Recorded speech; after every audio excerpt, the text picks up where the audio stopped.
Celebración de fe, encuentro de amor, el hombre y Dios, Dios y el hombre. ¿Dónde se da este encuentro? Presentamos Misterio de Fe. Escúchanos y conoce más sobre las expresiones de nuestra fe creída y celebrada en la liturgia. Señor Jesús, mi Salvador, amor eterno, amor divino.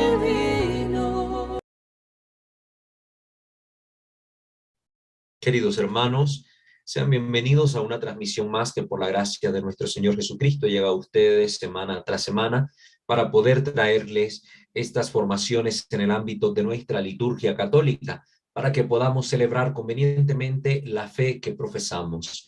Les invitamos a suscribirse a este canal y a activar la campana de notificaciones si aún no lo han hecho. Pueden también visitar nuestros otros dos canales en materia de espiritualidad católica, el canal Santo Debo Ser, y en materia de formación doctrinal, nuestro canal Creo Señor, Yo Creo. De igual manera, puede usted seguirnos en Facebook, en nuestra página @WalterFajardo20 y escucharnos a través de Spotify como Walter Fajardo. Le invitamos también, si es de su agrado, el poder colaborar con nosotros, con nuestra misión de forma económica. Toda la información de nuestros canales y medios y la manera en cómo poder ayudar la encuentra en la descripción de cada uno de los videos. Vamos pues a comenzar nuestra sesión de este día poniéndonos en la presencia del Señor. Ave María Purísima, sin el ave concepta, in nomine Patris et Filii et Spiritus Sancti. Amén. Señor Dios omnipotente, Padre rico en misericordia, te bendecimos, te alabamos, te glorificamos y damos infinitamente gracias por permitirnos continuar nuestro proceso de formación en la fe, en el ámbito de la liturgia. Ponemos en tus manos, Señor, esta sesión de hoy y pedimos las luces de tu Santo Espíritu para comprender y discernir los conocimientos que aquí se nos presentan. Que los ruegos de nuestra dulce Madre y Señora, la siempre Virgen María, de San José su esposo, de los santos y de los ángeles, nos alcance de ti todas las gracias que necesitamos para poder convertir nuestra vida en una alabanza a tu gloria. Te lo pedimos a ti que vives y reinas por los siglos de los siglos. Amén. Pater noster, qui es in celis, sanctificetur nomen tuum, adveniat regnum tuum, fiat voluntas tua sicut in cielo et in terra. Panem nostrum quotidianum da nobis hodie, et dimitte nobis debita nostra, sicut et nos dimittimus debitoribus nostris, et ne nos inducas in tentationem, sed libera nos a malo. Amén. Ave Maria, gratia plena Dominus tecum, benedicta tui mulieribus, et benedictus fructus ventris tui, Iesus. Santa Maria, Mater Dei, ora pro nobis peccatoribus, nunc et in hora mortis nostre. Amen. Gloria Patri, et Filio, et Spiritui Sancto, sicut erat in principio, et nunc et semper, et in saecula saeculorum. Amen. Ave Maria Purissima, sin el ave concepta. In nomine Patris et Filii et Spiritus Sancti. Amén. Muy bien, queridos hermanos, continuamos hablando en esta sección sobre el tema del pan y del vino, utilizado como elementos esenciales dentro de la celebración eucarística. Ya hemos hablado en un primer momento desde los documentos litúrgicos, especialmente la instrucción general del misal romano, aquello que tiene que ver respecto al tema, para ver cómo la Iglesia utiliza estos dos elementos, cómo debe ser el pan dentro de la Iglesia, ¿verdad? Cómo debe ser el vino, las diferencias que tenemos que tener claras sobre esto. En un segundo momento abordamos la cuestión de la celiaquía, ¿verdad?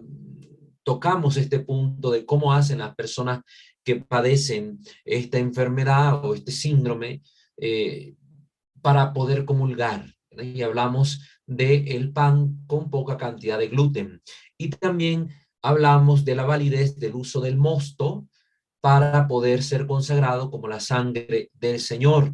Y así las personas que padecen de alcoholismo puedan consumir la sangre de Cristo, haciendo la salvedad siempre de que si padezco celiaquía, pues puedo comulgar solamente con el vino. Si padezco alcoholismo, puedo comulgar perfectamente solo con el pan eucarístico. Entonces, para que eso lo tengamos presente. La tercera sesión sobre este tema, tuvimos la oportunidad de tener con nosotros a un monje ortodoxo, al padre Christopher Nersisian, quien estuvo también compartiendo la óptica de las iglesias ortodoxas respecto al uso del pan eucarístico con levadura. Hablamos de estas diferencias que existen entre ambas praxis, ambas son válidas, ambas son permitidas en la iglesia, ¿verdad? Pero cada una siguiendo su legislación propia y su tradición propia. Eso pues lo pudimos abordar con el padre Christopher, y hoy en esta cuarta sesión vamos a tocar el tema desde el ámbito del derecho canónico, el derecho eclesiástico. ¿Qué nos dice el Código de Derecho Canónico sobre este punto? Recuerden que yo estoy utilizando esta versión del Código de Derecho Canónico de la BAC, que viene con los comentarios de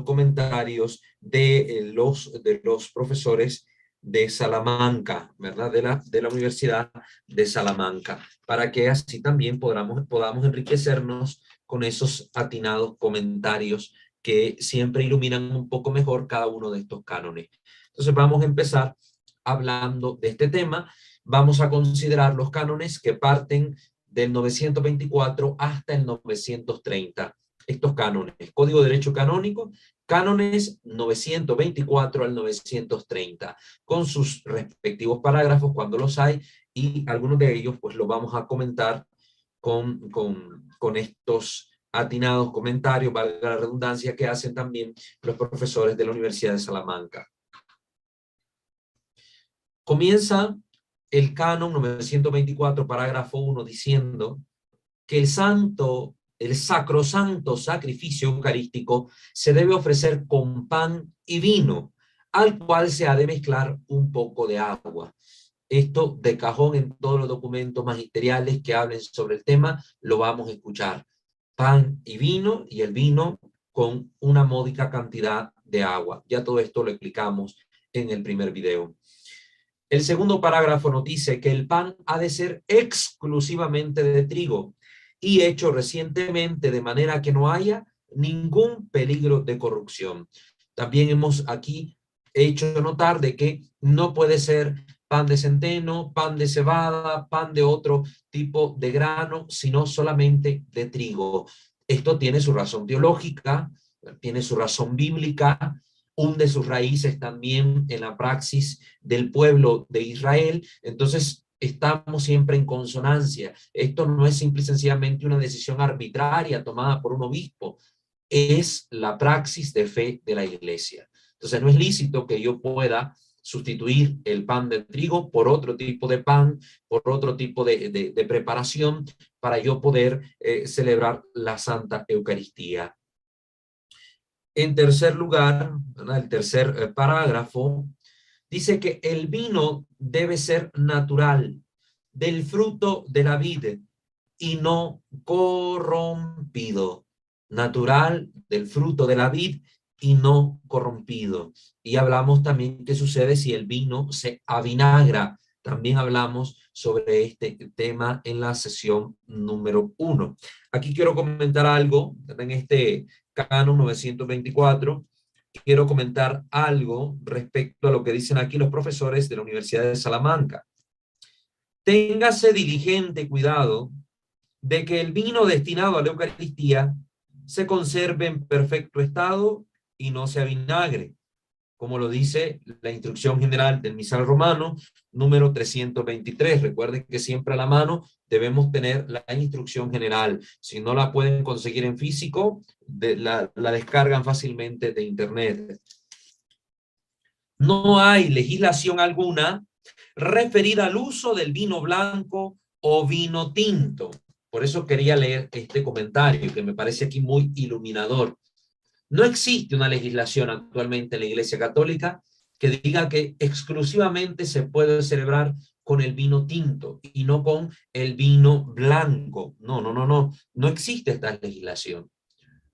Lo esencial es que debe ser vino. Si su color es blanco o es tinto, pues eso no interfiere con la transubstanciación del elemento vino para hacer presente a nuestro Señor Jesucristo. No interfiere en ningún momento. Y no hay una legislación de la Iglesia que prohíba o mandate la preferencia por uno u otro vino.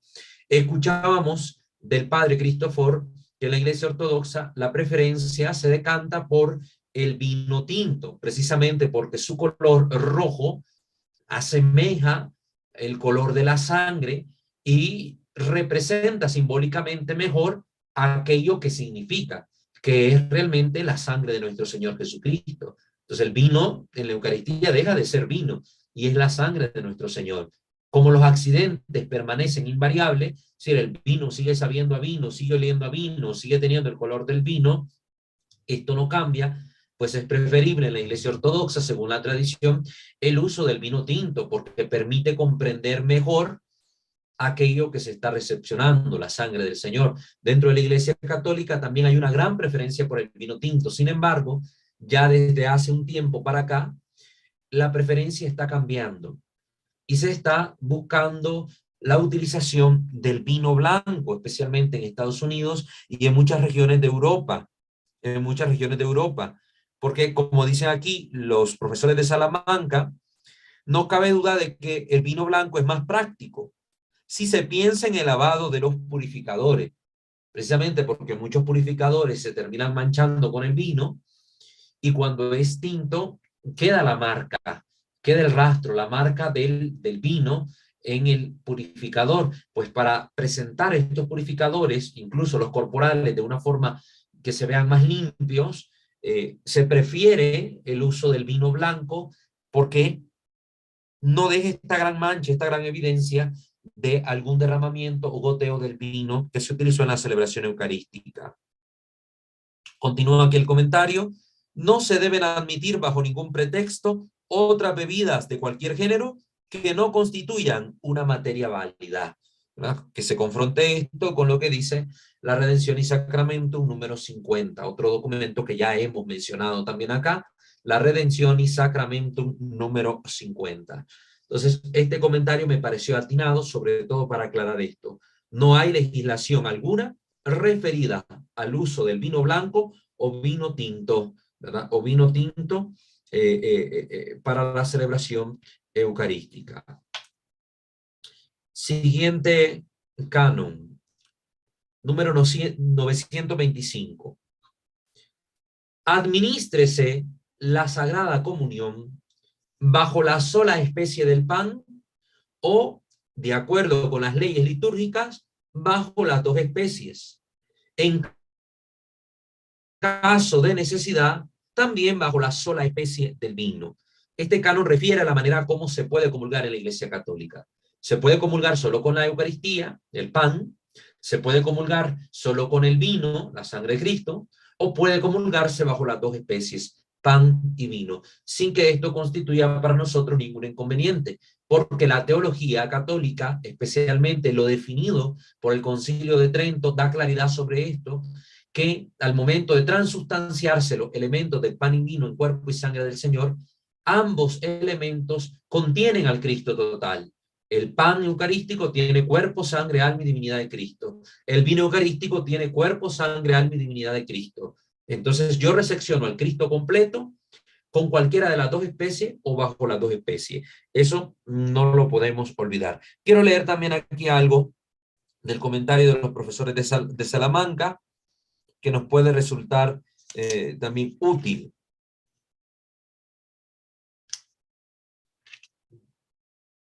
Mencionan aquí los profesores de Salamanca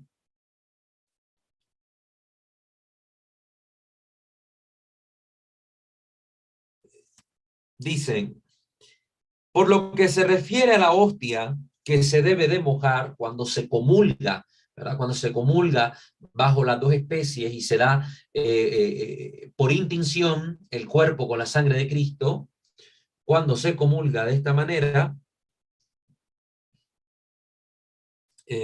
dice acá, por lo que se refiere a la hostia que se debe mojar, esta debe hacerse de materia válida y estar consagrada. Está absolutamente prohibido el uso de pan no consagrado o de otra materia. Yo creo que esto es también muy importante que lo consideremos, porque una praxis que hemos visto que se da lamentablemente en algunas iglesias, ya les he comentado al respecto, es que de repente si se termina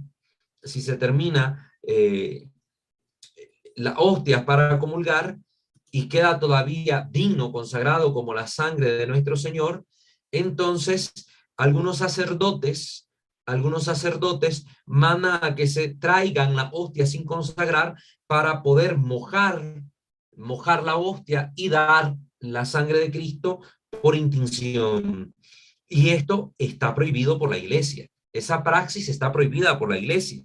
Lo dice de manera especial la Redención y Sacramento número 104. Número 104. Voy a leer aquí qué dice este numeral de este documento para que lo miremos con claridad y que evitemos algunos abusos que se presentan. No se permite al comulgante mojar por sí mismo la hostia en el cáliz. Primera cosa que se está solicitando. Que no se permita al comulgante mojar por sí mismo la hostia en el cáliz. Es siempre el sacerdote o el diácono el que va a mojar la Sagrada Eucaristía en el cáliz y se la va a dar al comulgante. El fiel por sí mismo no puede realizar esto. Yo he visto, lamentablemente, misas de acción de gracias por los 15 años de una jovencita, donde el sacerdote, además de cometer el abuso de hacer subir a la quinceañera al presbiterio y comulgar por su propia cuenta, permite esto, ¿no? Que ella tome el pan consagrado y moje la hostia en el cáliz y comulgue por su propia cuenta. Eso es un abuso litúrgico y un atropello, porque los únicos que pueden comulgar por su propia cuenta, pues el sacerdote, el diácono, incluso los diáconos reciben preferentemente la comunión de parte del obispo o del sacerdote, y pues los acólitos instituidos y ministros extraordinarios de la Sagrada Comunión. Y en casos particulares, porque de suyo, de forma general, es propio que el celebrante, el sacerdote, le dé la comunión, tanto al diácono como al acólito instituido y al ministro extraordinario de la Sagrada Comunión. Si yo como acólito instituido soy delegado a celebrar la palabra en una comunidad, pues cuando celebro y llevo la comunión, pues comulgo por mi propia cuenta y ahí no esté el sacerdote celebrando, sino que estoy yo celebrando, pues ahí me permite la iglesia, me faculta para comulgar por mí mismo. De lo contrario, aunque yo sea acólito instituido, si estoy en una celebración eucarística asistiendo al sacerdote, debo de recibir la Sagrada Comunión de manos del sacerdote. Tampoco se permite el recibir en la mano la hostia mojada. No se puede comulgar en la mano cuando se recibe la comunión bajo las dos especies. Y esta es una manera como muchos sacerdotes han buscado de forma muy astuta de evitar caer en esa praxis protestante de la comunión en la mano, porque ya hemos hablado aquí hasta el cansancio de que esa praxis tiene origen protestante en la Iglesia Católica, tiene origen protestante. Que sea lícito ahora poder comulgar en la mano es una cosa, pero que tenga esto raíces protestantes no se puede negar. Entonces muchos sacerdotes que prefieren mantener esta fidelidad a la praxis tradicional católica de la recepción del sacramento, pues para evitar esto, de darle la comunión en la mano a los fieles, lo que realizan es la comunión bajo las dos especies. Entonces, a fuerza, cuando el fiel pasa a comulgar bajo las dos especies, tiene que recibir la comunión directamente en la boca, que es la forma más católica, más reverente y más adecuada a la tradición que nosotros podemos practicar, ¿verdad? Que podemos practicar. Continúa acá, el numeral dice: por lo que se refiere a la hostia que se debe mojar, esta debe hacerse de materia válida y estar consagrada.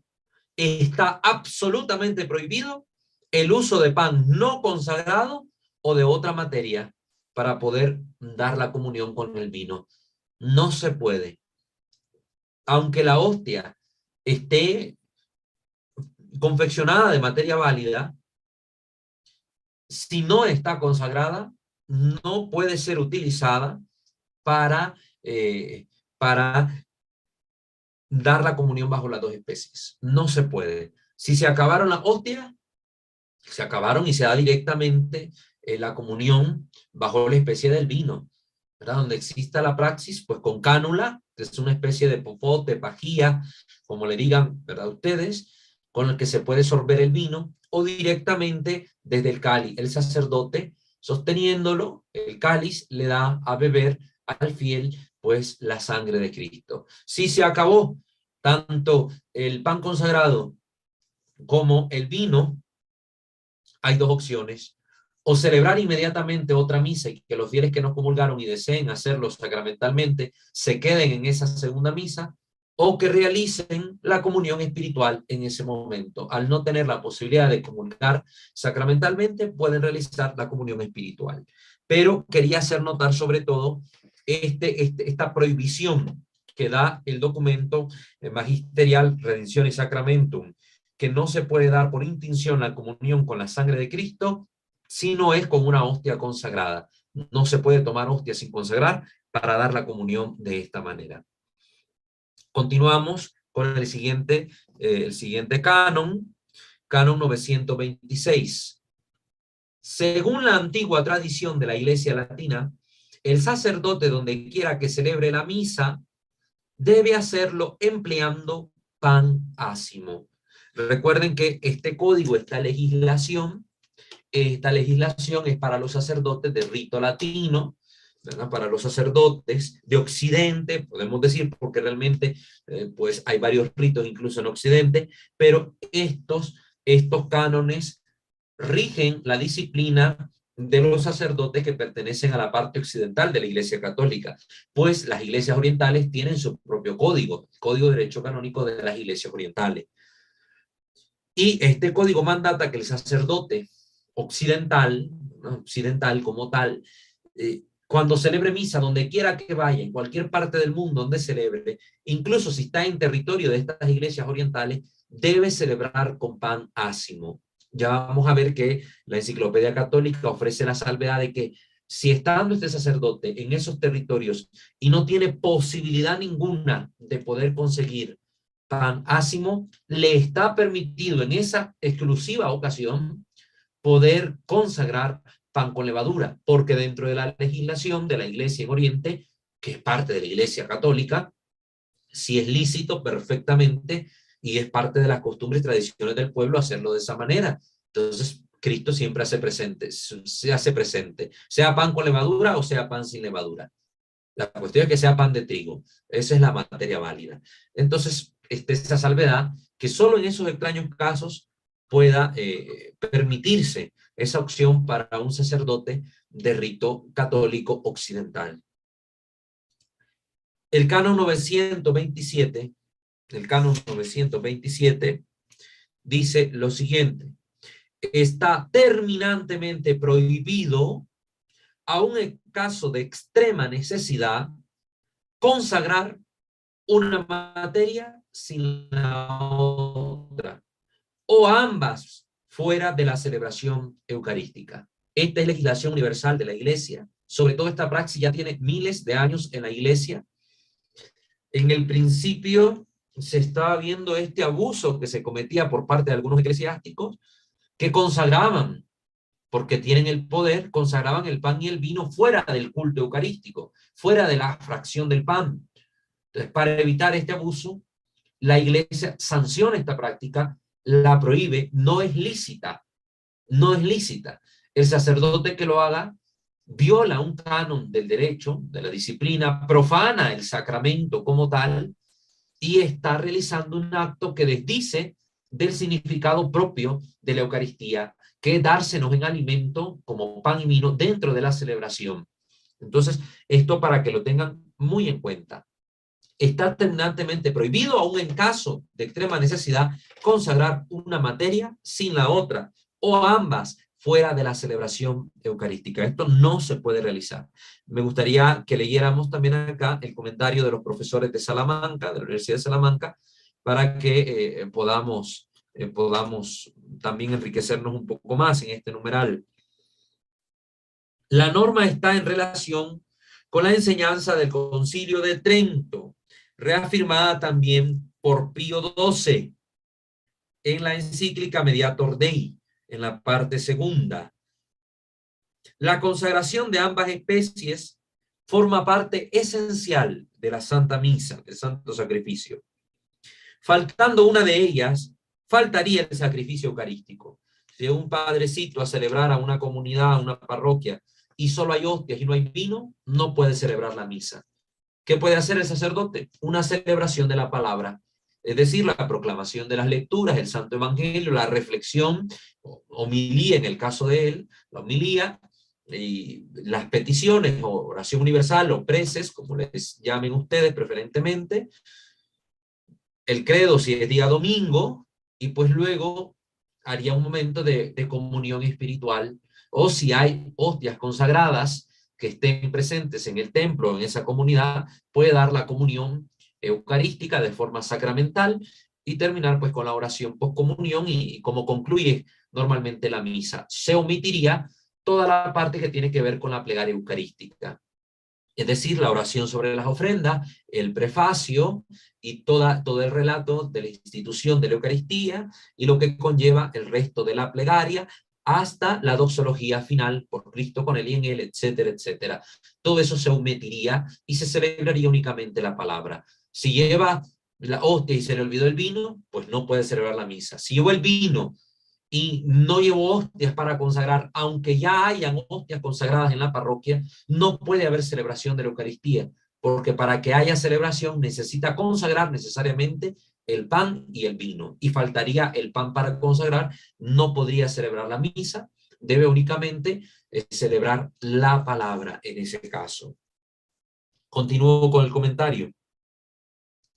No es lícito, si faltan hostias a la hora de comulgar, hacer otra consagración solo de la especie del pan. Primera cosa que se dice. Bueno, se estaba celebrando la misa, estaba comulgando la gente, el padre cuando comulgó, se comulgó también el vino. Entonces, que haga una consagración de otras hostias, pero solo del pan, ¿verdad? Solo de las hostias, para que la gente comulgue.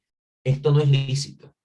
No es lícito porque se deben consagrar ambos elementos, el pan y el vino dentro de la misma celebración. Consagraría el pan, pero faltaría consagrar el vino, del cual no habría necesidad de consagrar porque ya se consagró lícita y válidamente en esa misa el vino como sangre del Señor. Entonces no se puede. Lo que sí se podría, dice aquí el comentario, y esto lo vamos a ver dónde está la validez, pero cuando el sacerdote por alguna razón no consagró el vino, por ejemplo, sin darse cuenta, echó agua en lugar de vino en el cáliz, cuando se usa el vino blanco, puede pasar esto con mayor regularidad, que se confunda la vinagera del agua y del vino y le eche a mucha agua una gotita de vino en vez de al vino echar una gotita de agua, puede darse esa confusión. Cuando eso sucede, puede consagrar dentro de la misma misa solo el vino. Esto lo dice la Instrucción General del Misal Romano, número 324. Número 324. Ahí se puede confrontar. Entonces, ahí sí sería lícito. ¿Por qué? Porque se ha consagrado el pan dentro de la misa, pero todavía no se consagró el vino realmente, porque lo que había en el cáliz era agua, no vino. Entonces, dentro de la misma misa, todavía estando dentro de la misa, cuando el sacerdote va a comulgar, se da cuenta que esto es agua, no es vino, pues la norma indica que esa agua se vacíe en un vaso, ¿verdad? En un vaso luego se puede descartar por el sacrarium de la sacristía, ese contenido, y vierta en el cáliz el vino con una gotita de agua y en voz baja recite únicamente la parte que corresponde al vino y se consagre.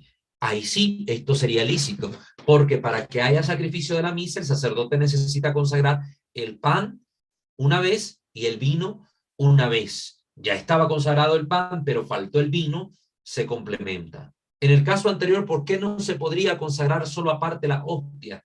¿Por qué? Porque se supone que ya se habían consagrado las hostias, ya se había hecho presente Cristo, ya se había consagrado el vino, ya se habían hecho presente el Señor ahí en el vino, pero se acabaron las hostias.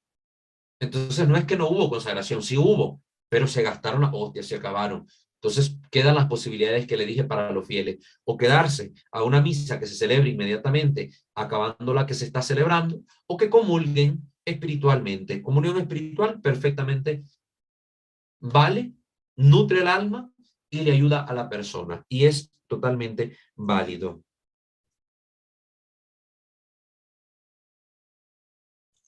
También aquí dentro del comentario algo que me gustaría hacer notar, aquí comentan otras cositas de la plegaria eucarística, etcétera, pero ahorita no vienen al caso, lo vamos a tocar después, pero esta partecita que a continuación les voy a leer sí me parece necesario hacer notar, porque es un abuso que también se está cometiendo mucho, y lo he visto en varias parroquias aquí en México, y por eso quiero hacer notar este comentario de los profesores de Salamanca.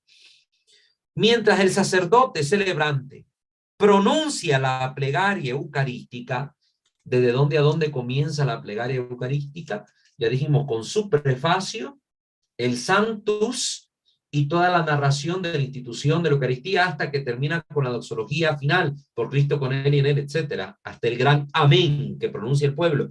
Todo ese momento es la plegaria eucarística. Entonces dicen los profesores de Salamanca, y lo dicen aquí, haciendo referencia a un documento de la iglesia, que lo voy a citar, donde se pone esto textualmente: mientras el sacerdote celebrante pronuncia la plegaria eucarística, no se realizarán otras oraciones o cantos, y estarán en silencio el órgano y los otros instrumentos musicales, especialmente en el momento de la consagración. Esto lo dice aquí la Instrucción General del Misal Romano, número 32. Les repito, Instrucción General del Misal Romano, número 32, y también lo pueden confrontar con la Redención y Sacramentum, numeral 53. Durante ese momento, no se debe interrumpir la plegaria eucarística metiendo cantos. Yo veo sacerdotes que terminan de consagrar, ¿verdad? Presentan el cáliz con la sangre del Señor, hacen la genuflexión, y en vez de proclamar la antífona como lo establece el misal, este es el sacramento de nuestra fe, o las otras dos maneras que aparecen en el misal y el pueblo contestar, antífona que perfectamente se puede hacer cantada, sustituyen lo que el misal proporciona por un canto, cuando ya hemos leído que el Concilio Vaticano II en la Sacrosanctum Concilium prohíbe que un sacerdote modifique los textos de la liturgia. No le es lícito sustituir ni cambiar nada. Y sin embargo, aquí en muchas parroquias de México he visto esto. Entonces se hace la reverencia de parte del sacerdote y empiezan a cantar: yo creo, Jesús mío, que estás en el altar, o te adoro, sagrada hostia, o algún otro canto de este género. Eso está mal. Está mal. Ningún canto debe interrumpir el devenir orgánico de la plegaria que está recitando el sacerdote. Y a veces no solo es el coro el que incumple la norma, a veces es el mismo sacerdote el que incita a este abuso litúrgico, porque es un abuso. Todo lo que se comete en contra de lo que ha establecido la legislación de la iglesia en las rúbricas, en las prenostantes y en los documentos, se constituye en un abuso. Y a veces es el mismo sacerdote el que lo promueve, porque termina él de hacer la reverencia y empieza él con el canto. Es un abuso. Aquí se los estoy yo citando. Instrucción General de Misal Romano, número 32. No lo digo yo, el hermano Walter no se está inventando lo que se le pega a la gana, no es él que quiere venir a imponernos otras costumbres distintas a las que nosotros tenemos. Es lo que la iglesia enseña para todo el orbe católico que celebre bajo este rito, ya sea en México, en Nicaragua, en Costa Rica, en Colombia, en Chile, en Estados Unidos. Todos los que celebramos debemos observar esta costumbre que está aquí puesta, de guardar silencio para poder escuchar la plegaria eucarística. Entonces, ojo con esto, especialmente nuestros hermanos sacerdotes. No promuevan la praxis de costumbres erradas, de abusos litúrgicos, de cuestiones que son anómalas al correcto devenir de la celebración. Es que aquí tenemos años haciéndolo así, pero hay que corregir esas cosas, porque no se corrigen, persisten en el tiempo y se vuelven casi costumbres que son prácticamente una ley para esas personas. Y eso está mal. Lo que se debe convertir en ley es lo bueno, lo legítimo, lo válido, lo virtuoso, no aquello que es un abuso, un error. Ojo con esto, ojo con esto. Asimismo, está reprobada la costumbre de que el sacerdote parta la hostia en el momento de la consagración. Esto lo dice la Redención y Sacramentum, numeral 55. Este otro uso que se comete en ese momento. Que el sacerdote, mientras está relatando la institución de la Eucaristía, donde dice Jesús tomó pan, lo partió, parta la oblata. Ese no es el momento para la fracción. No es el momento para la fracción. Ya la escritura, ya la liturgia, en la instrucción general y en las rúbricas, señala cuál es el momento para hacer la fracción. Y es durante el cordero, el canto del cordero, y se hace la fracción y la micción de un trocito del pan en el vino, con una oración que acompaña todo este rito. En el momento de la institución se está narrando la institución, pero no se está haciendo teatro de la institución de la Eucaristía. No se está haciendo teatro. Entonces no es que ahí dice, tomó pan y lo partió, yo lo voy a partir. Ya está partido el pan, se supone, porque ya están las distintas hostias que se están consagrando ahí, y aunque no estuvieran estas, se está remembrando las palabras del Señor. El gesto propio se realizará en un momento más adelante, cuando se haga la presentación del Cordero. Ahí está el momento de la fracción. La Iglesia así lo ha establecido. Yo, como celebrante en nombre de la Iglesia, si soy sacerdote, debo realizar lo que la Iglesia me pide. Como la Iglesia celebrando otra liturgia, estoy celebrando otro tipo de rito. Estoy actuando en contra de la enseñanza de la Iglesia. Ojo con esto, queridos hermanos sacerdotes. Después continúa aquí otro canon, 928. La celebración eucarística hágase en lengua latina o en otra lengua tal que los textos litúrgicos hayan sido legítimamente aprobados, con tal de que estos textos hayan sido aprobados. Si se están viendo, si se están fijando, aquí todavía se sigue hablando de este mandato de que se haga la celebración en lengua latina, aunque sea el Novus Ordo, la misa de Pablo VI, como se le suele llamar, o la reforma del Concilio Vaticano II. Hay una preferencia tanto en los textos del concilio como en el Código de Derecho Canónico, porque esta celebración se haga en lengua latina. Nada obsta para que se pueda hacer. ¿Y cuántos sacerdotes están siendo perseguidos en la actualidad por sus mismos obispos por el simple y sencillo hecho de querer realizar la misa de Pablo VI en lengua latina, por hacerla de cara a Dios, como lo permite la instrucción general del misal romano y como ha sido promovido incluso desde la congregación para el culto divino y la disciplina de los sacramentos? Entonces no hay unidad en la forma en que nuestros pastores nos están gobernando en la iglesia. Ni quiera Dios que un sacerdote vaya a decir algunas oraciones en latín en la misa. Se le persigue, se le tacha de tradicionalista, de rigurista y de no sé cuántas otras cosas. Y esa es ignorancia por parte de los pastores, ignorancia por parte de los sacerdotes que critican a esos otros hermanos sacerdotes, e ignorancia por parte del pueblo santo de Dios. De ahí mi insistencia en que ustedes se formen para que vayamos venciendo la ignorancia. Está en el canon 928, esto que les digo. El siguiente canon, 929, al celebrar y administrar la Eucaristía, los sacerdotes y los diáconos deben vestir los ornamentos sagrados prescritos por las rúbricas. Esto es sumamente fundamental.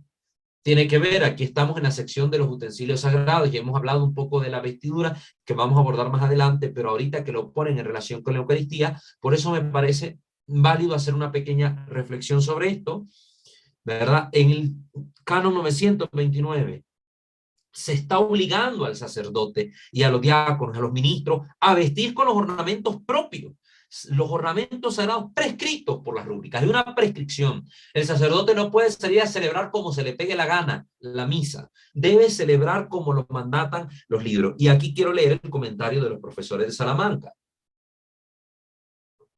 Vamos a ver qué es lo que dicen aquí los profesores también.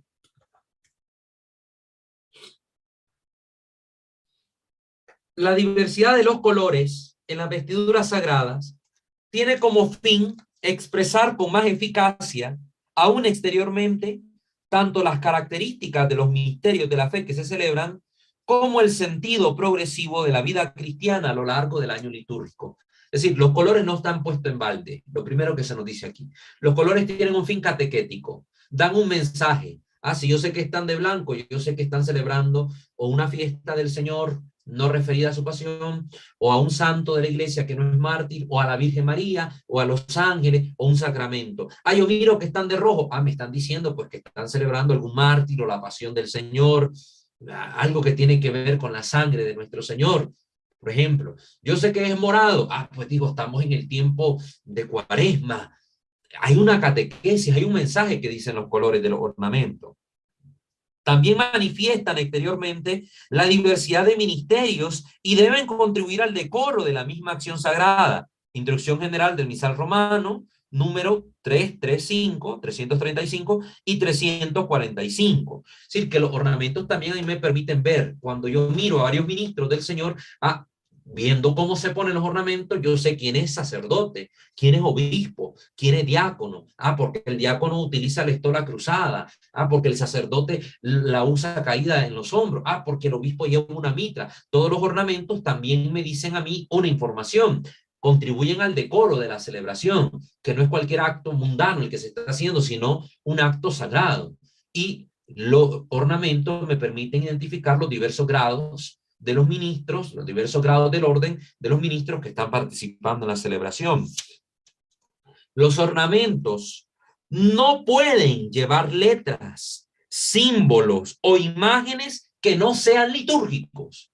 No pueden llevar ahí una frase bonita, un eslogan ahí bonito que pertenezca, no sé, a una frase que dijo el Papa Francisco, me gustó y se la voy a poner aquí a la estola. No. Aunque la dijo el Papa Francisco, no es litúrgica, es una catequesis que dio el Papa, lo que sea, pero no es cualquier letra o símbolo el que va a llevar el ornamento.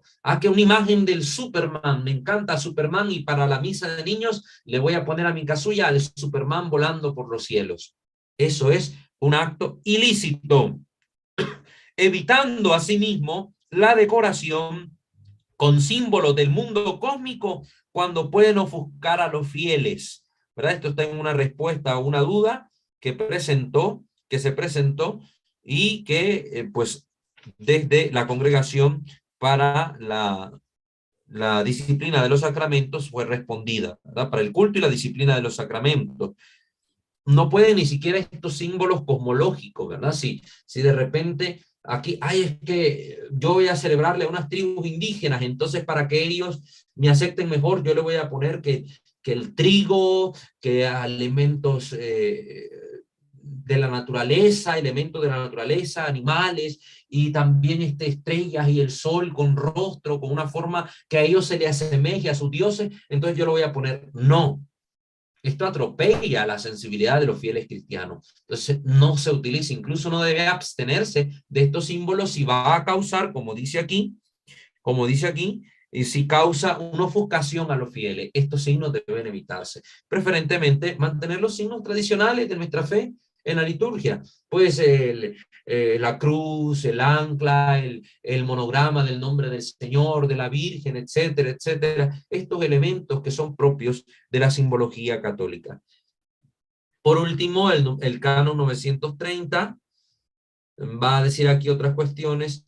El sacerdote enfermo, en el parágrafo 1, el sacerdote enfermo o anciano, si no es capaz de estar en pie, puede celebrar sentado el sacrificio eucarístico, observando siempre las leyes litúrgicas, pero no con asistencia del pueblo, a no ser con licencia del ordinario del lugar. Es decir, el que se encuentre en un estado de enfermedad y que no pueda celebrar con la dignidad y la propiedad que debe la misa, pero como él tiene derecho a celebrar su misa, que la haga en privado, aunque esté sentado, por la cuestión de la salud, Si es ante los fieles, ¿lo puede hacer? Sí, con permiso del obispo. Pongamos un sacerdote que por alguna enfermedad sufrida quedó en silla de ruedas y puede seguir celebrando la Eucaristía. Lo hace perfectamente, aunque haya asistencia del pueblo santo de Dios, si tiene el permiso del obispo. El parágrafo 2 dice: el sacerdote ciego o que sufre otra enfermedad puede celebrar el sacrificio eucarístico con cualquier texto de la misa de entre los aprobados y con asistencia, si el caso lo requiere, de otro sacerdote o diácono, o también de un laico convenientemente instruido que le preste la ayuda. Aquí es un caso pues muy especial, de un sacerdote que padezca ceguera, ¿verdad? Ya no esté en capacidad de poder leer los textos, si no tiene a mano un texto en braille, que hay, ¿verdad? Que existe en braille, entonces puede celebrar la misa, pero con asistencia de otro sacerdote que le vaya susurrando al oído las oraciones, ¿verdad? Que le vaya ayudando a ubicar dónde están los vasos sagrados, dónde están las hostias, dónde están estos elementos. Puede pues celebrar perfectamente la misa. No es un impedimento para la celebración de la Eucaristía. Entonces, como ustedes ven, desde el Código de Derecho Canónico también hay unas ordenanzas que la Iglesia da respecto al uso del pan y del vino que deben ser tomadas en consideración especialmente por los ministros ordenados que van a llevar adelante la celebración eucarística. Esto es algo que a nosotros nos tiene que quedar siempre claro.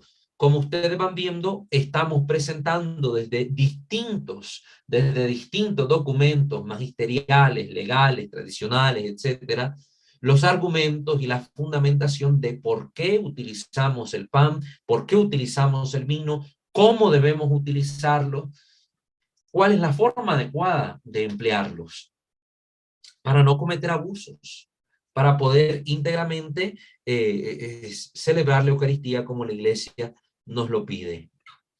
Muy bien. Creo que por cuestión de tiempo, ya no me quiero meter yo en la otra parte, nos quedan todavía como 15 minutos, déjenme ver. Bueno, el documento es algo breve, vamos a leerlo también. Esto ya terminando lo del derecho canónico, vamos a leer ahora un documento de la Enciclopedia Católica sobre el uso tradicional, hablando desde la liturgia, del pan, ¿verdad? El uso tradicional, el uso litúrgico del pan. En la liturgia cristiana el pan se usa principalmente como uno de los elementos del sacrificio eucarístico. Nuestro divino Señor consagró pan y vino en la última cena y mandó a sus discípulos a hacer lo mismo en conmemoración suya. Y así desde entonces el sacerdote celebrante ha ofrecido en el altar pan hecho de harina de trigo para consagrarlo en el cuerpo del Señor. El asunto debatido, si en la institución de la Sagrada Eucaristía Cristo usó pan con levadura o sin levadura, puesto que puede obtenerse diferentes conclusiones de una parte del Evangelio según San Juan y de otra parte de los Evangelios sinópticos, continúa, ¿no? Continúa, como lo vimos con el monje ortodoxo, ¿verdad? Él no dio las citas bíblicas sobre el por qué utiliza la Iglesia ortodoxa el pan con levadura, pero igual la Iglesia en Occidente nos puede proporcionar otra serie de listados de citas bíblicas de por qué se utiliza el pan sin levadura. Y es que la Escritura en esto no fue suficientemente clara para algunos estudiosos de cuál es el tipo del pan que utilizó el Señor, si con levadura o sin levadura. La tendencia suele inclinarse hacia el pan sin levadura, porque el contexto de la celebración pascual era precisamente la Pascua de los judíos, donde el pan que se conservaba en las casas era pan ácimo, con el cual se celebra la Pascua de los judíos, que remembraba la salida del pueblo de Israel de la cautividad en Egipto, y según los libros del Antiguo Testamento, ahí en el Pentateuco encontramos, tanto en el Éxodo como en Levítico, cómo debía ser el pan que se utilizaba, y era pan ácimo, sin levadura. Entonces, por ahí se deduce que posiblemente, casi en un 100% de certeza, podríamos decir que Jesús utilizó pan sin levadura. Pero como hay ciertos vestigios en la Escritura de que hay una posibilidad latente, aunque sea mínima, pero existe, de que Cristo usara pan con levadura, por eso no podemos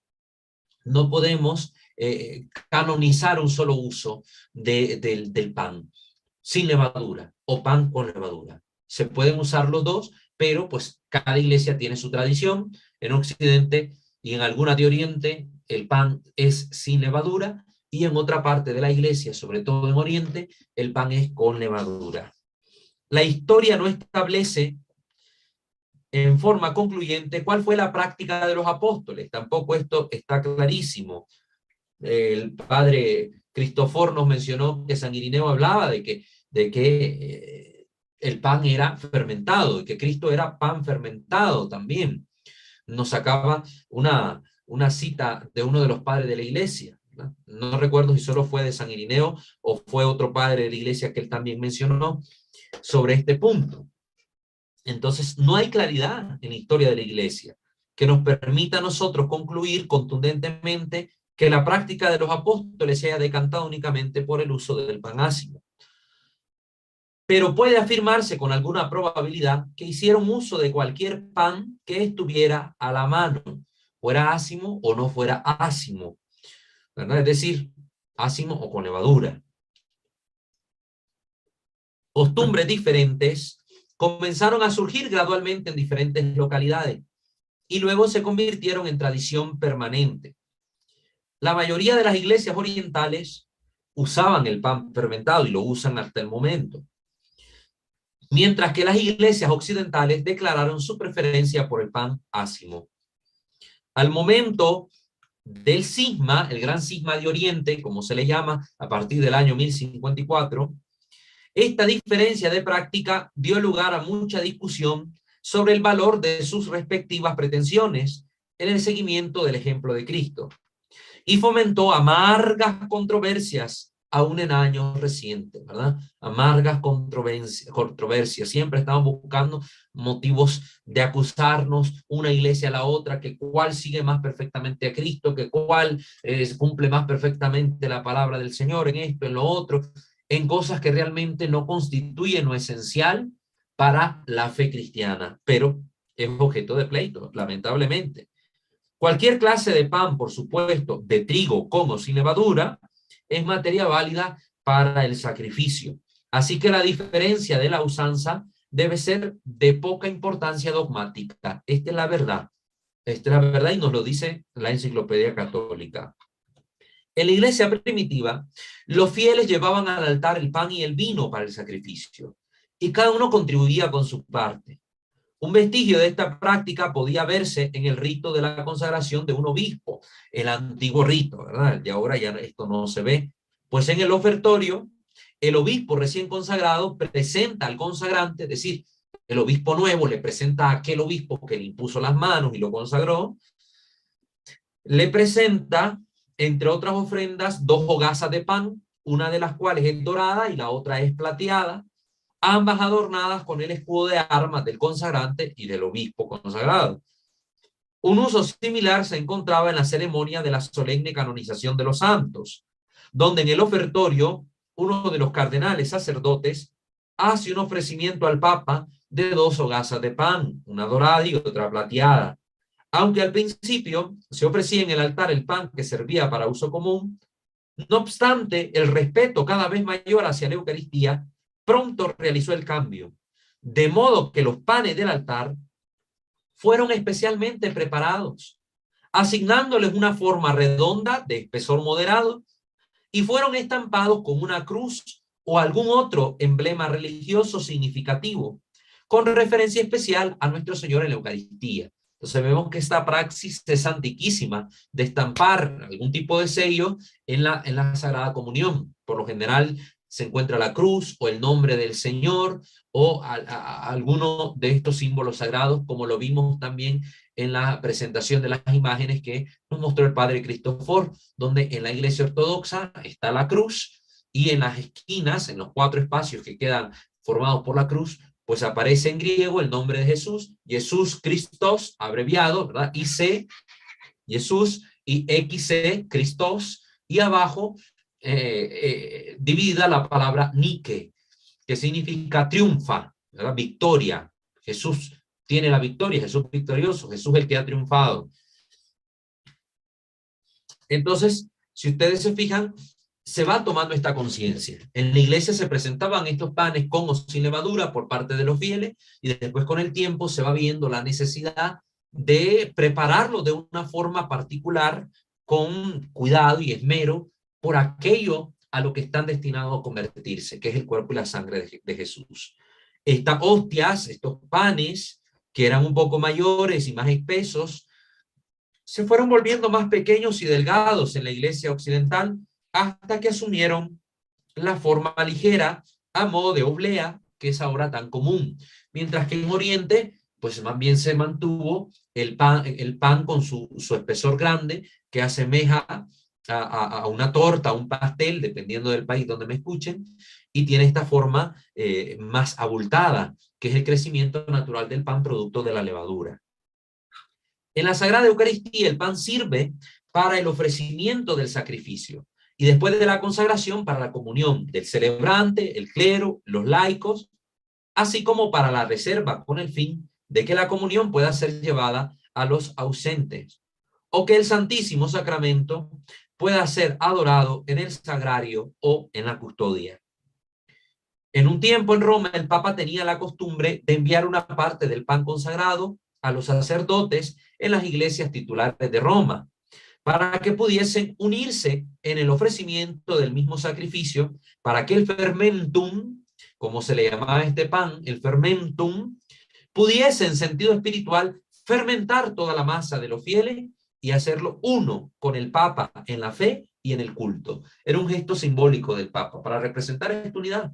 Todos somos parte del único cuerpo de Cristo, participando del único pan y partido para los fieles. Los obispos también solían enviar el pan eucarístico a sus sacerdotes con el mismo propósito.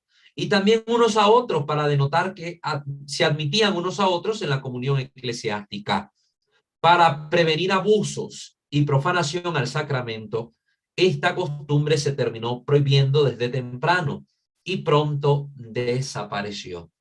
Sí, porque había siempre algún riesgo de profanarse el Santísimo Sacramento, de que en el camino se extraviara. No se viajaba en vehículo particular como ahora, los viajes se hacían a pie de un templo a otro, a veces con alguna distancia de por medio, y los graves peligros de la época, de la persecución, etcétera, que podían ocasionar que se ultrajara el sacramento del cuerpo y sangre del Señor, por lo que esta práctica pues se prohibió y desapareció.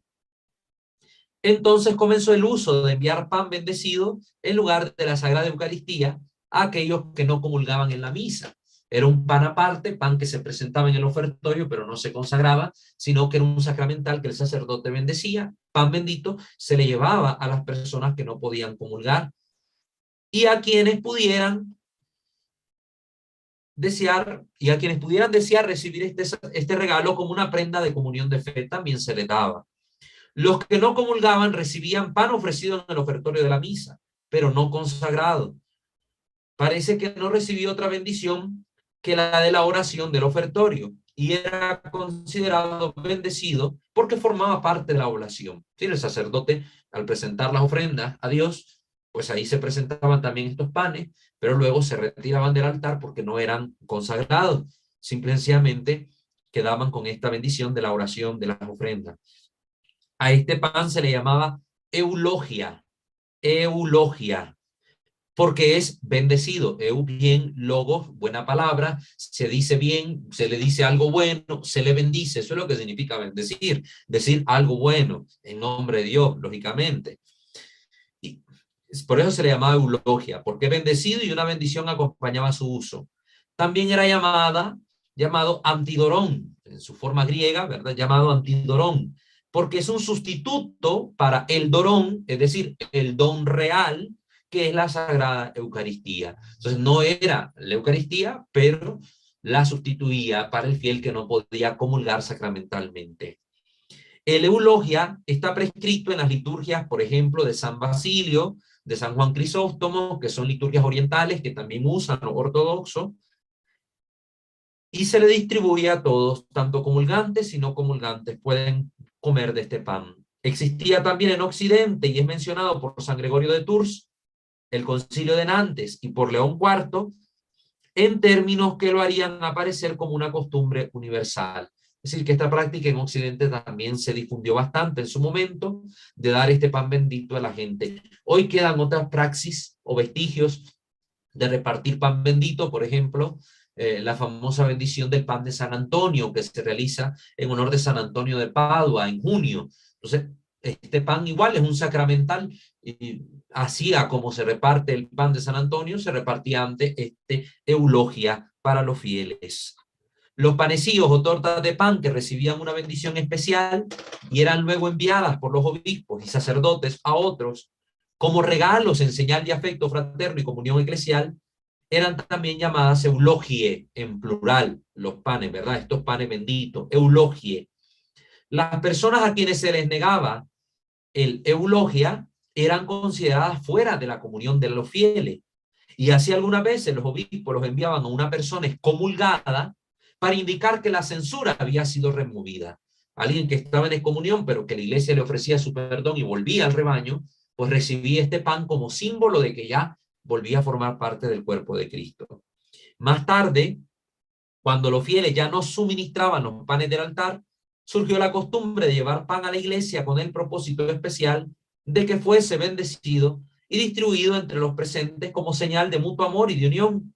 Y esta costumbre todavía existe en la iglesia occidental, especialmente en Francia. Algunas comunidades, sobre todo más tradicionales, conservan esta bonita práctica y muchas otras la han convertido en un acto de caridad para con los pobres. Llevan este pan bendecido y se lo dan a los pobres. Este pan bendecido era llamado en estos países panis benedictus, ¿verdad? Panis benedictus. También panis lustratus, panis lustralis, y ahora en Francia se le conoce como pen benite, ¿verdad? Pan bendito, igual. Difiere de la eulogia mencionado arriba, porque no es parte de la oblación de la cual se selecciona la partícula que va a ser consagrada en la misa, sino más bien es pan común que recibe una bendición especial. Es decir, el eulogia era presentado en el ofertorio y se decía sobre ellos la oración de las ofrendas, pero no se consagraba. Este pan bendito no era, no recibía la oración de las ofrendas.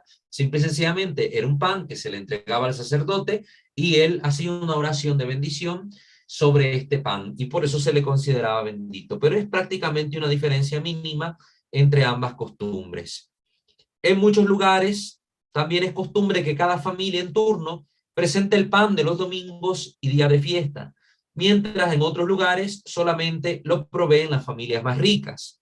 Generalmente el pan es presentado con alguna solemnidad en el ofertorio de la misa parroquial y el sacerdote lo bendice antes de la oblación de la hostia y el cáliz.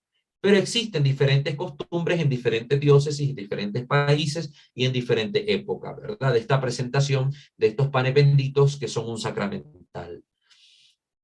La oración utilizada ordinariamente para la bendición es la primera o la segunda, ¿verdad? Bendición del pan impresa en el misal o ritual romano. Ahí venía una bendición particular del pan en el antiguo ritual romano. Los fieles eran exhortados a participar de él en la iglesia, pero frecuentemente eran llevados a casa. Es decir, la gente no se los comía en la iglesia, como solía pasar. Algunas familias se lo llevaban a sus hogares. Y este pan bendito, que es un sacramental, el cual animaría a los cristianos a practicar especialmente las virtudes de caridad y unidad en el espíritu, y que trae bendiciones a quienes participan de él con debida devoción. Sí, eran llevados como sacramentales a las casas.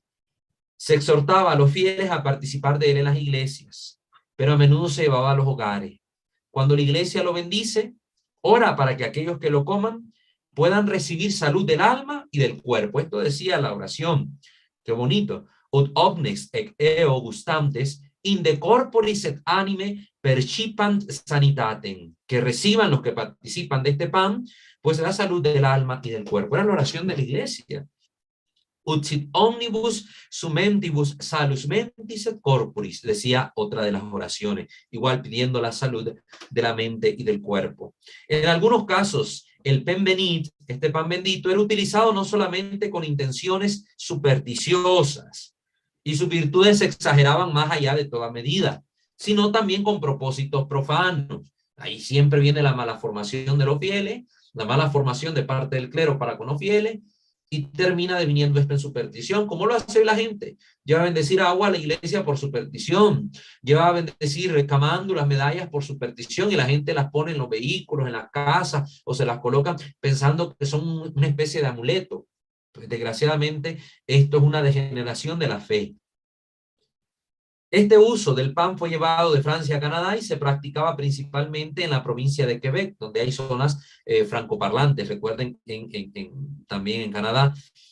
Ahí el pan benite era bendecido inmediatamente después de las asperges, los domingos. Al inicio se comienza con la aspersión del agua y después de las asperges era bendecido este pan y luego se distribuía a los que asistían a la misa mayor, a la misa más solemne del día domingo. Los feligreses a su vez lo proveían y competían unos con otros en la presentación de un pain bénit tan rico y fino como fuera posible, hasta que finalmente los obispos, viendo que aquello ocasionaba demasiado gesto encima de los pobres y de las pobres circunstancias, ocasionaba demasiado gasto, entonces los obispos lo prohibieron. Fue lo mejor. Prohibieron esa práctica para evitar estos abusos. Finalmente, el ritual romano anterior de 1912, en él aparecían incluso 6 bendiciones para el pan. 2 de estas llamadas simplemente benedictio panis, bendición del pan, y como se mencionó antes, se usaban a menudo para bendecir el pan bendito, que se le llamaba así en Francia. La tercera oración, denominada benedictio panis et placentarum, bendición del pan y de las tortas, se encuentra en el apéndice entre las bendiciones que no son reservadas para el sacerdote. Y las otras 3 están aprobadas para localidades particulares y son bendiciones especiales dadas bajo la invocación de ciertos santos, usualmente durante sus días de fiesta, como la que mencionamos, del famoso pan de San Antonio, con el fin de obtener favores especiales mediante la intercesión de esos santos. Muy bien, ahí aquí dice algo más de esa diócesis. Y pues ya no menciona nada particular que sea de interés para nosotros. Y con eso pues termina este artículo de la Enciclopedia Católica. Siempre recuerden revisar la descripción de los videos porque ahí les voy a poner siempre los numerales del canon, de qué parte a qué parte se tocaron hoy, y también el enlace o liga para que ustedes puedan leer completo pues el artículo de la Enciclopedia Católica y tengan a mano la información que aquí comentamos en la formación. Muy bien. Les invitamos a suscribirse a este canal Ministerio de Fe, activar la campana de notificaciones y estar pendiente de las transmisiones que hacemos en vivo semanalmente.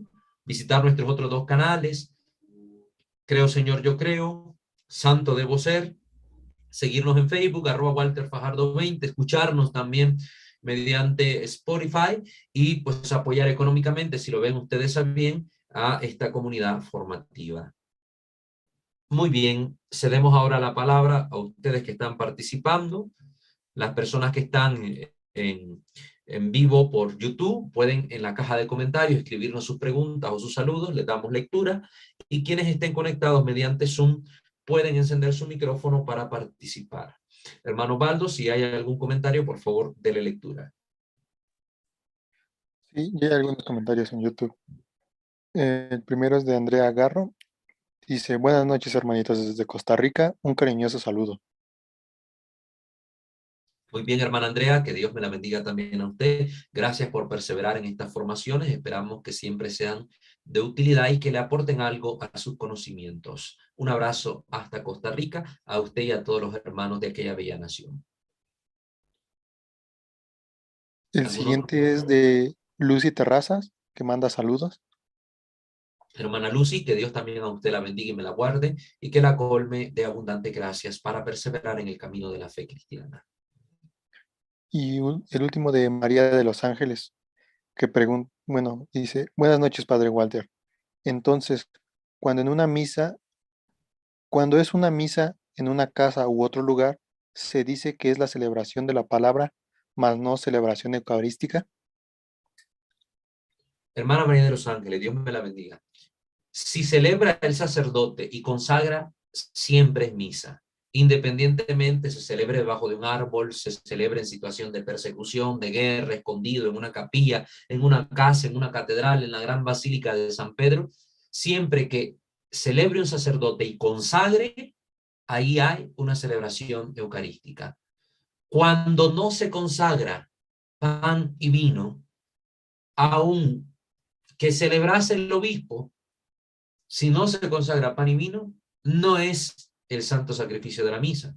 va a ser simple y sencillamente la celebración de la liturgia de la palabra, donde se van a proclamar las lecturas del día, se van a hacer las oraciones propias del día, se va a tener la homilía, y si hay reserva eucarística, si se da si está la reserva, pues se va a dar la comunión sacramental.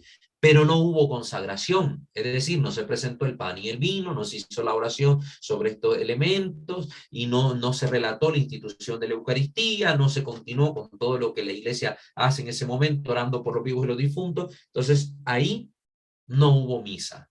Hay celebración de la palabra con comunión eucarística o celebración sin comunión eucarística, pero no santo sacrificio de la misa. Espero que eso le quede claro, ¿verdad? La celebración de la palabra la puede realizar perfectamente un sacerdote, un obispo, un diácono, un ministro extraordinario de la Sagrada Comunión, un ministro lector, un delegado de la palabra, o un fiel que se le delegue con esta misión particular, celebrar la palabra en una comunidad. Muy bien, espero haber respondido a su duda. No sé si alguien más de los que estén en Zoom quieren participar. Yo, padre, yo quería Buenas preguntarle, noches, hermana María de Jesús de México.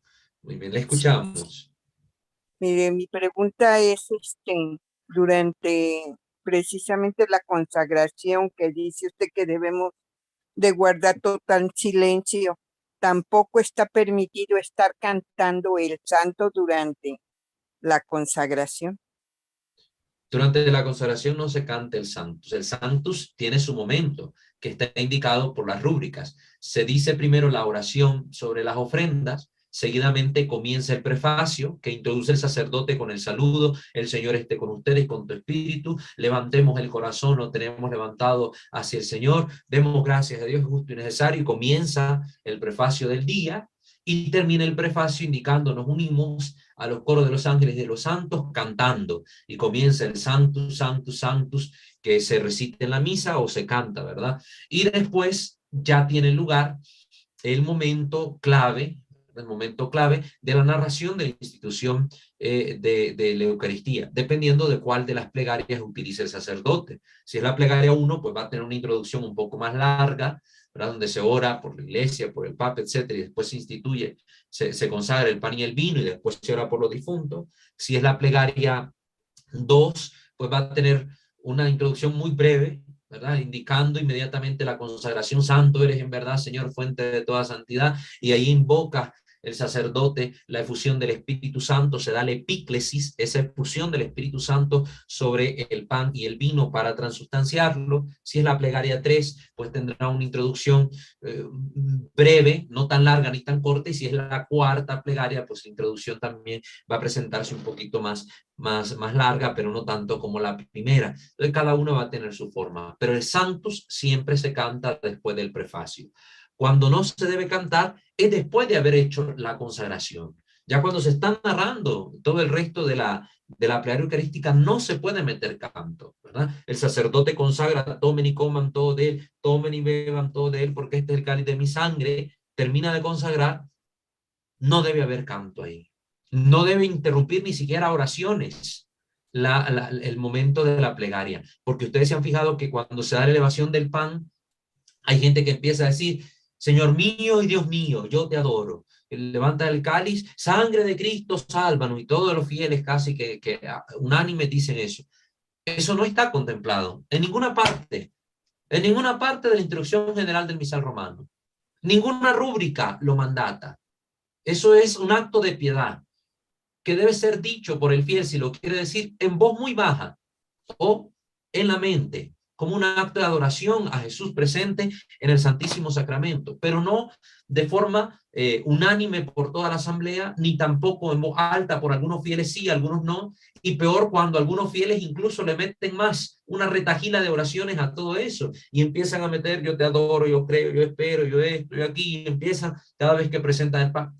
Distorsiona ese momento de solemnidad, de reverencia, de adoración, que debe hacerse en silencio. A lo sumo, lo que contempla la instrucción general del misal romano, especialmente desde los misales antiguos, como la versión que tenemos acá del misal diario bueno, el misal católico de 1962, es que durante ese momento se llame la atención de los fieles a observar los sagrados dones, y este llamado de atención se hace haciendo sonar las campanas, ¿verdad? Entonces hay un toque de campana triple durante la elevación del pan, durante la elevación del vino, e incluso se gana indulgencia parcial, ¿verdad? La iglesia, los papas han indulgenciado ese momento. Se gana indulgencia parcial cuando yo veo piadosamente al pan siendo elevado y al vino siendo elevado. La iglesia ha concedido indulgencias parciales.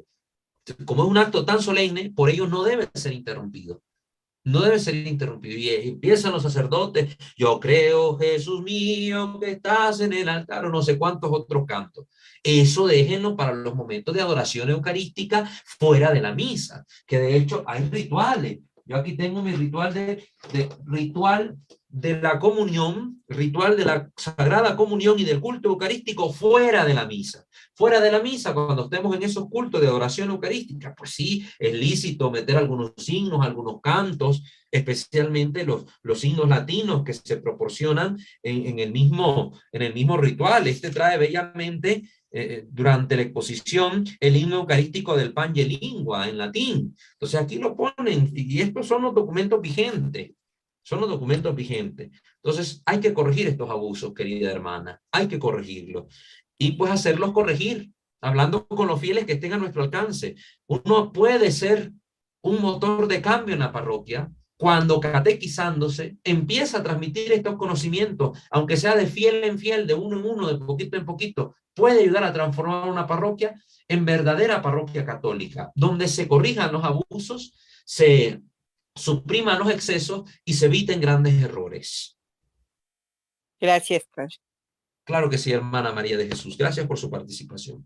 No sé si hay algún otro comentario en YouTube o acá en Zoom. Sí, dos comentarios más tres más en YouTube. El primero es de Soledad Pérez. Dice, buenas noches, padre, que Dios lo bendiga. Muchas gracias, hermana Soledad. Qué gusto que se siga conectando. Le mandamos un fuerte abrazo hasta su comunidad, acá en México. El siguiente es de María de los Ángeles. Dice, muchas gracias, sí me quedó claro. Dios lo bendiga. Perfecto, hermana María de los Ángeles. Me agrada que le haya podido quedar claro el tema que hemos abordado desde su pregunta.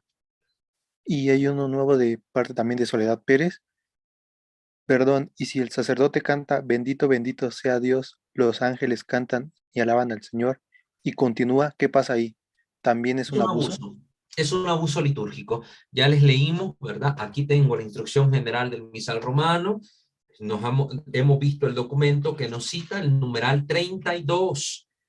Dice, la naturaleza de las intervenciones presidenciales, que son las oraciones que hace el sacerdote que preside la celebración, exigen que se pronuncien claramente y en voz alta y que todos las escuchen atentamente, las que a él le corresponden como tal. ¿Verdad? Aquí hay muchas cosas que decir sobre esto, ¿verdad? Pero ahorita no la voy a tocar, tal vez cuando miremos más adelante lo de la liturgia eucarística como tal, si lo veamos.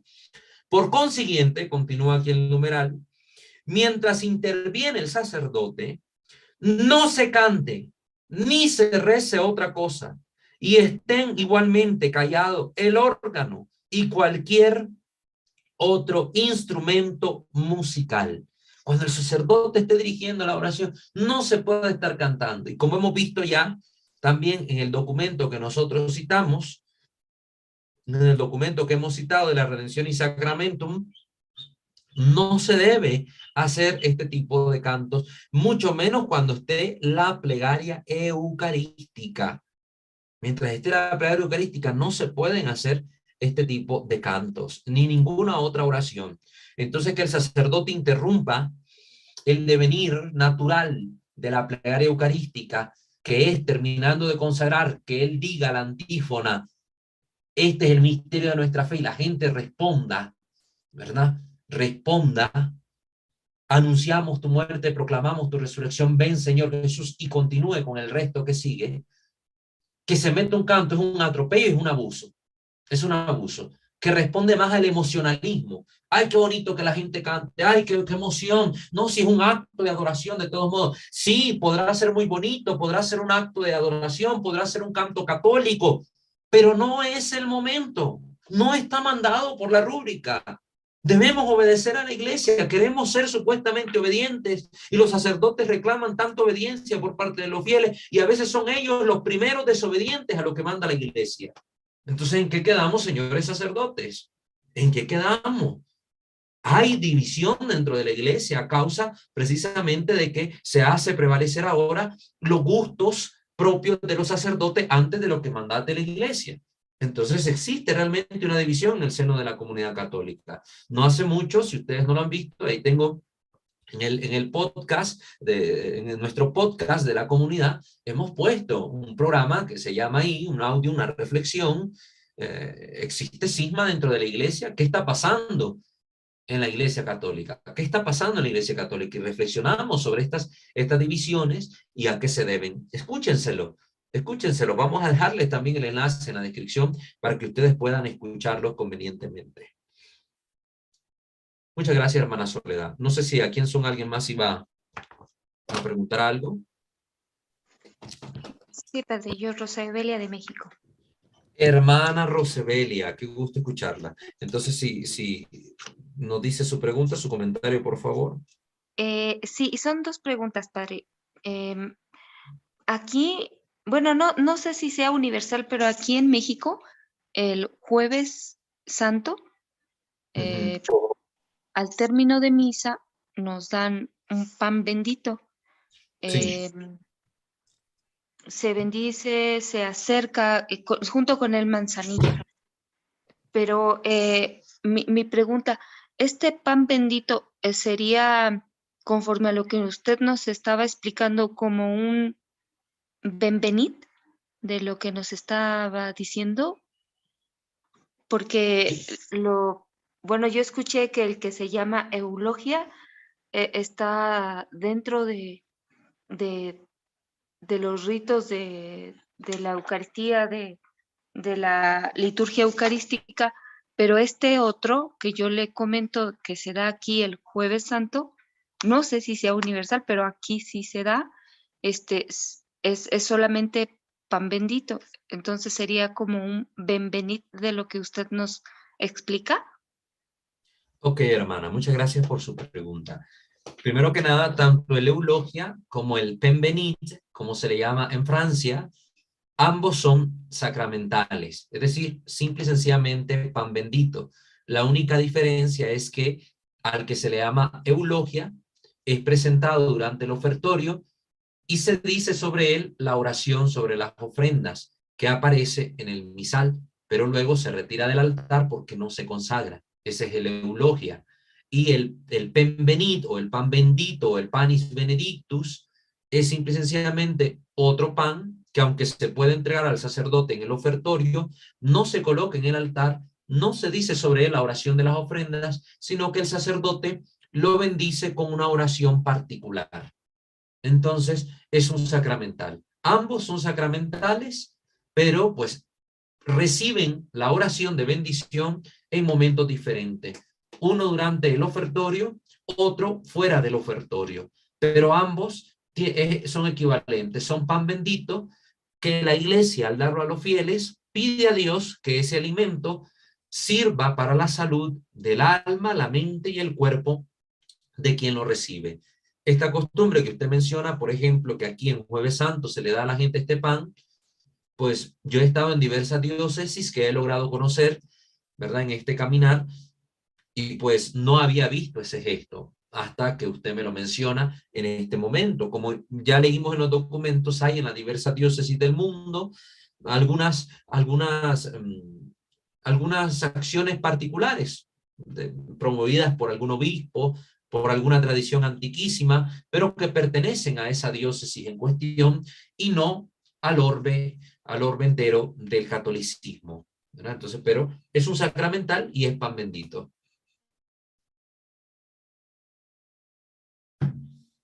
Espero haber contestado, Rosebelia.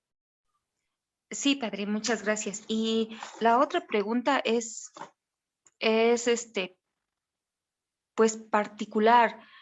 Yo no he notado, o más bien yo he notado siempre que a la hora de que ya va a ser la comunión, siempre sacan la reserva del sagrario.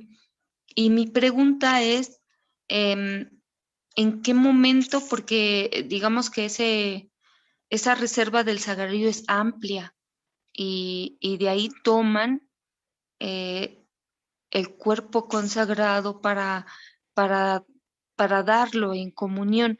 Y mi pregunta es, yo nunca, o sea, yo no me he percatado, casi siempre me toca estar hasta atrás porque me toca la puerta, pues, y yo no he notado en qué momento se consagra tanto pan, o sea, en qué momento ponen eh, tanto pan a disposición para que se quede, eh, o sea, todo mundo comulgue y quede aún para la reserva en el sagrario. O sea, esa es mi pregunta, a lo mejor ha sido solo torpeza mía, pero y yo quisiera que usted me No, dijera. recuerde que no hay pregunta tonta, recuerde que siempre digo eso. Primero, hay que saber que para que haya celebración eucarística, basta una sola hostia que esté sin consagrar y que se pueda consagrar en esa misa para que se pueda celebrar el santo sacrificio. En segundo lugar, recordar también que las hostias pequeñas que son consagradas, pues no necesita el sacerdote en cada celebración estar consagrando esta gran cantidad de hostias. Por lo general, si en una parroquia hay 5, 3, 4 misas un domingo, o a veces hay más durante la semana, pues el sacerdote indica al sacristán que prepare una porción de hostias conveniente para ser consagradas en una de esas misas, que tal vez usted, como no participe en todas, pues no ve esto. A mí pues me toca participar en todas, pues lo puedo observar, pero el fiel que de común va a una misa, pues si tuvo la oportunidad de ir a la misa donde se consagró esa gran cantidad de hostias, lo va a poder ver. Si no, no. Simple y sencillamente se pone un copón con más hostias pequeñas que son consagradas y luego se reservan en el sagrario. Sin embargo, hay que hacer notar algo, que se supone que en el sagrario se reserva las hostias para llevar a los enfermos como viático, pero no es una especie de refrigerador donde debería almacenarse grandes cantidades del cuerpo de Cristo, sino que la indicación de las rúbricas y del misal romano, como ya hemos leído también, es que los fieles comulguen preferentemente de las hostias consagradas en esa misa. Es decir, que debería prepararse para cada Eucaristía un estimado de hostias que permita a todos los fieles comulgar y que no quede una gran cantidad de hostias consagradas reservadas en el sagrario, por el peligro que hay de que en el sagrario puedan ser sustraídas, ¿verdad? De que si pasa mucho tiempo almacenado, la corrupción del elemento accidental, ¿verdad? Pueda darse en el pan, ¿verdad? Pueda darse un enmohecimiento o lo que sea. Entonces, para evitar ese tipo de situaciones, la Iglesia indica que es preferente que se consagren las hostias necesarias para cada misa. Sin embargo, la praxis, pues como la vemos, es otra. El sacerdote consagra de a montón y después solo manda a sacar el copón para dar las hostias en la siguiente misa, ¿verdad? Pero bueno, eso es lo que le puedo decir al respecto. Gracias, padre. Para servirle. Hermana Elizabeth había levantado la mano, le damos la palabra. Buenas noches a todos, buenas noches, hermano. Pues mire, era un poquito respecto a lo que dijo ahorita la hermana, referente a los Jueves Santos. Yo le voy a comentar, acá en México sí tenemos esa, pero es una costumbre particular. De hecho, ahí usted nos ha compartido algún video en los otros canales de YouTube de un sacerdote de nombre Arturo Cornejo, que él está en el estado de Guerrero. Y de hecho tiene un video particular en el cual nos explica todo eso, que lo hizo hace como 3 años. Y para comentarle a usted también, que no es de acá, es una actividad, más bien es una práctica, es algo que tenemos como católicos mexicanos llevar, pero es particular. Nosotros como familia lo llevamos, son los panes pequeñitos que se hacen especialmente en ese día, en las panaderías, y uno lo lleva para que uno tenga esa caridad de regalarlo, de llevarlo a la familia o de regalarlo a algunas personas. Pero es una cuestión particular, no es que sea en las iglesias que el sacerdote diga, tengo la caridad o quiero hacerlo, comprar el pan o tener el pan y regalarlo así. Generalmente es uno particularmente quien lo lleva a bendecir precisamente en ese día que es particular, y que también hay que recordar que en ese día jueves, pues como estamos en una celebración de tal magnitud, para el día viernes no hay consagración, no hay misa, solamente es liturgia de la palabra y por lo tanto no hay consagración. Y a lo mejor la hermana también pudo referirse a que en esos días, pues se hace la consagración de las hostias desde un día antes para que el día Viernes Santo no se va a tocar y se pueda tener para la comunión. Por ahí sí, para comentarle algo así poquito de lo que la hermana nos comentó, y comentarle usted que no se la sabe de todas acá, más o menos es lo que hacemos los fieles católicos los jueves santos, es una cuestión particular, y cada quien lleva sus panes, ya que si los hacemos en casa, como se debería de hacer, entre comillas, por decirle algo, pues hacerlo lo más parecido a lo que se estima que se hizo con los apóstoles en ese tiempo, ¿no? Precisamente de hacer el pan lo más sencillo, con harina y con agua y un poquito de aceite nada más. Bueno, muchas gracias, hermana Elizabeth, por su compartir. Me gustó esa frase que dijo, no se la sabe de todas, porque ciertamente en el campo de las costumbres, hay que aprender mucho, dependiendo de los distintos países. Por eso en mis enseñanzas procuro siempre referirme a los documentos de la Iglesia, que es lo que universalmente debemos practicar, y ya pues si salen en los comentarios este tipo de praxis particulares se analizan a la luz de estos comentarios, porque hay costumbres que son muy buenas, pero hay costumbres que son también muy malas y que están arraigadas en los pueblos porque están desviadas por algún error que está intrínseco en ellas. Pero en el caso de esta costumbre del pan bendito, pues es lícita, es buena, laudable, y la Iglesia la promueve, y con particularidad, como usted menciona, pues en el territorio mexicano.